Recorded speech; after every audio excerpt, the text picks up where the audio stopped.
There's a particular kind of ache that comes from wanting someone who doesn't want you back. It's not loud. It doesn't always scream. Sometimes, it's just a quiet humiliation that follows you around like a shadow, when you wait longer than you should for a reply, when you bend your words so they'll sound easier to love, when you try to be more of what they might want, even if it means being less of who you are. This ache doesn't happen all at once.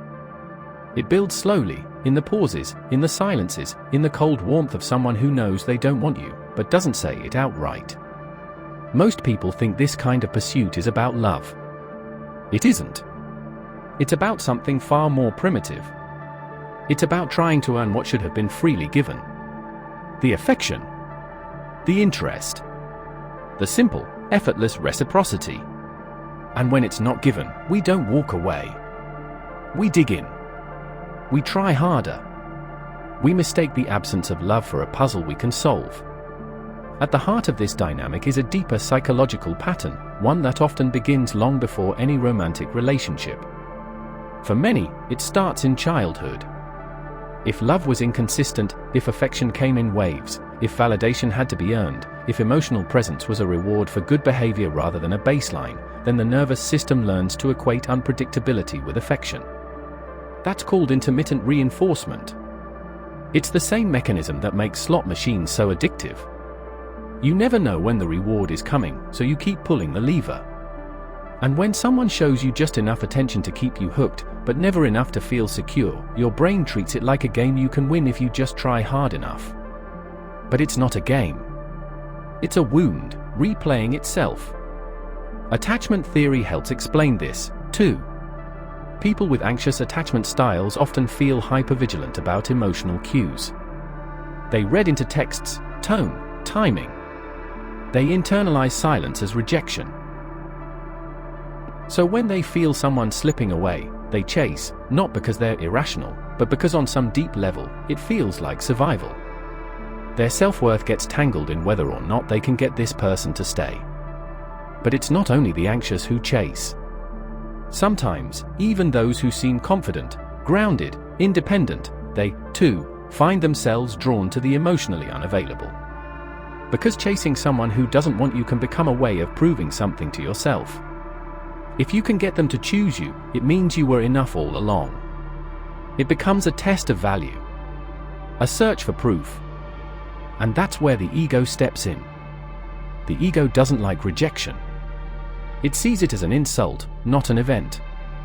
It says, if I can just make them see me, I'll finally feel seen. But that's not connection. That's control.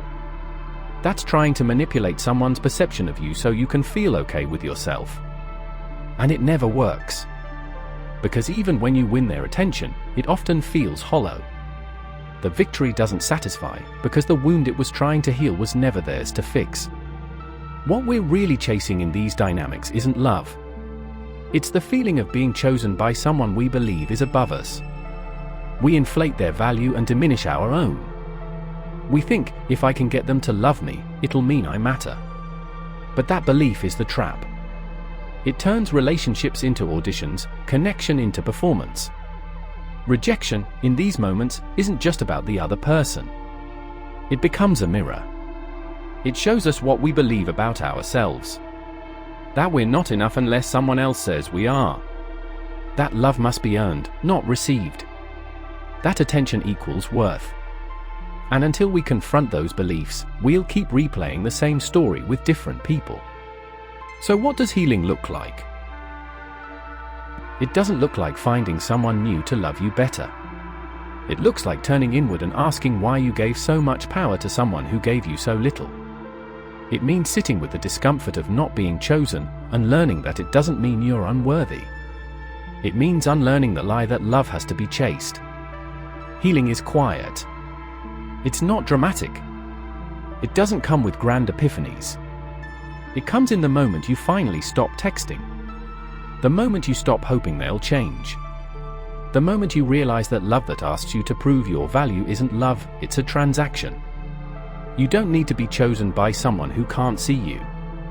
You need to choose yourself, fully and without condition. That's not a cliché. That's the hardest, most necessary thing. Because once you do, you stop chasing.